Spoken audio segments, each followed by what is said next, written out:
ವಿಧಾನಸಭೆಯಲ್ಲಿ ಶಾಲಾ ಮಕ್ಕಳ ಶೂ ಹಾಗೂ ಸಾಕ್ಸ್ ಜಟಾಪಟಿ ನಡೆದಿದೆ. ಶೈಕ್ಷಣಿಕ ವರ್ಷ ಮುಗಿತಾ ಇದ್ರು ಶೂ ಮತ್ತೆ ಸಾಕ್ಸ್ ಮಾತ್ರ ಕೊಟ್ಟಿಲ್ಲ. ಶೈಕ್ಷಣಿಕ ವರ್ಷ ಮುಗಿತಾ ಬಂದ್ರೂ ಕೂಡ ಶಾಲಾ ಮಕ್ಕಳಿಗೆ ಶೂ ಭಾಗ್ಯ ಸಾಕ್ಸ್ ಭಾಗ್ಯ ಇಲ್ಲ. ವಿಧಾನಸಭೆಯಲ್ಲಿ ಈ ಬಗ್ಗೆ ಇವತ್ತು ಮಹತ್ವದ ಚರ್ಚೆಯಾಗಿದೆ. ಮಕ್ಕಳಿಗೆ ಶೂ ಸಾಕ್ಸ್ ಇಲ್ಲ, ಆದ್ರೆ ವರ್ಷಾನುಗಟ್ಲೆ ಅವರು ಚಪ್ಪಲಿ ಹಾಕೊಂಡು ನಡ್ಕೊಂಡು ಹೋಗ್ತಾ ಇದ್ದಾರೆ. ಸರ್ಕಾರದಲ್ಲಿ ಹಾಗಾದ್ರೆ ಹಣವಿಲ್ವಾ, ಹಣನೇ ಕೊಟ್ಟಿಲ್ವಾ ಹೇಗಂತ ವಿಪಕ್ಷಗಳು ಪ್ರಶ್ನೆಯನ್ನ ಮಾಡ್ತಾ ಇದ್ದಾರೆ. ಬಿಜೆಪಿ ಶಾಸಕ ಮಹೇಶ್ ತೆಂಗಿನಕಾಯಿ ಪ್ರಶ್ನೆಯನ್ನ ಮಾಡಿರುವಂತದ್ದು.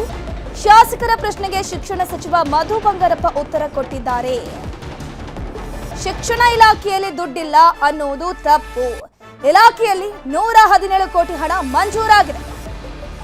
ಅಂದ್ರೆ ಗಮನಿಸ್ತಾ ಹೋಗಬಹುದು, ದುಡ್ಡಿದೆ, ಆದ್ರೆ ಯಾಕಾಗಿ ಶೂ ಮತ್ತೆ ಸಾಕ್ಸ್ ಅನ್ನ ಕೊಟ್ಟಿಲ್ಲ ಅನ್ನುವಂಥ ಪ್ರಶ್ನೆ ಉದ್ಭವ ಆಗುತ್ತೆ. ಈಗಾಗಲೇ 97 ಕೋಟಿ ಹಣ ಬಿಡುಗಡೆ ಮಾಡಿದ್ದೀವಿ. ಕೆಲವು ಕಡೆ SDMC ಇಂದ ಮಾಹಿತಿ ತಡವಾಗಿದೆ, ಅದಕ್ಕಾಗಿ ಹಣ ಅವರಿಗೆ ಹೋಗಿಲ್ಲ. ಅವರು ಮಾಹಿತಿ ಕೊಟ್ಟ ಕೂಡಲೇ ಹಣ ಹೋಗುತ್ತೆ.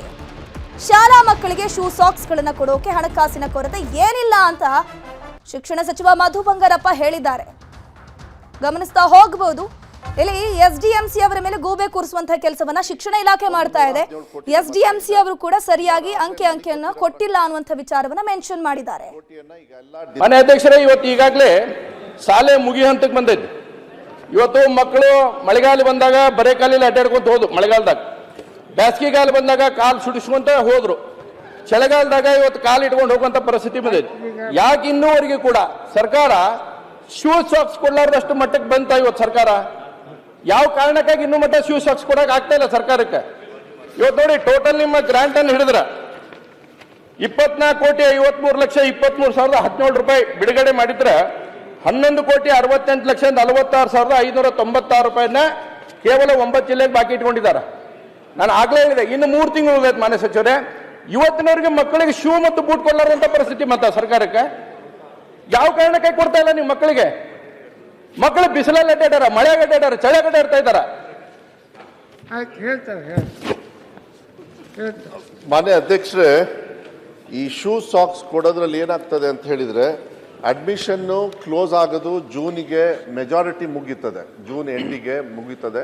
ಅದಾದ್ಮೇಲೆ ಜುಲೈಯಲ್ಲೂ ಇರುತ್ತೆ, ಆಗಸ್ಟಲ್ಲೂ ಇರ್ತದೆ, ಅದು ಯಾವಾಗಲೂ ಕೂಡ ನಡೀತಾ ಇರ್ತದೆ. 1 ಪೈಸಾನು ಕಮ್ಮಿ ಇಲ್ಲ. ಸುಮಾರು 117 ಕೋಟಿ ನಮ್ಮ ಹತ್ರ ಇದೆ. ಸುಮಾರು ಆಗಲೇ ನನಗೆ ಗೊತ್ತಿರೋ ಪ್ರಕಾರ 97 ಕೋಟಿಯನ್ನು ಈಗ ಎಲ್ಲ ಡಿಸ್ಪ್ಯಾಚ್ ಮಾಡಿ ಆಮೇಲೆ ನೇರವಾಗಿ ನಾವು SDMC ಅವರಿಗೆ ಕೊಡ್ತೀವಿ. ನಾವು DDP ಅವ್ರ ಮೂಲಕನೋ ಇಲ್ಲಾಂದ್ರೆ ಅದು ಕಮಿಷನರಿಗೆ ಹೋಗಿ, ಕಮಿಷನರಿಂದ ನಮ್ಮ ಪ್ರಿನ್ಸಿಪಲ್ ಸೆಕ್ರೆಟರಿಯಿಂದ ಕಮಿಷನರಿಗಾಗಲೇ ದುಡ್ಡು ಡೆಪಾಸಿಟು ಆಗಿದೆ. ಅವ್ರ ಅಕೌಂಟ್ ಕೊಟ್ಟ ಮೇಲೆ ಕೆಲವು ಕಡೆಗೆ ಏನಾಗ್ತದೆ, ಅವ್ರು ಸ್ಲೋಕ್ ಕೊಡ್ತಾರೆ ಪರ್ಚೇಸಿಂಗು, ಎಷ್ಟು ಜನರು ಮಕ್ಕಳಿದ್ದಾರೆ ಅಂತ ಹೇಳಿ. ಆದರೆ ದುಡ್ಡು ಶಾರ್ಟೇಜ್ ಇದೆ, ಅದಕ್ಕೋಸ್ಕರನೇ ಕೊಟ್ಟಿಲ್ಲ ಅನ್ನೋದು ಸಂಪೂರ್ಣವಾಗಿ ಅದು ತಪ್ಪು ಮಾಹಿತಿ.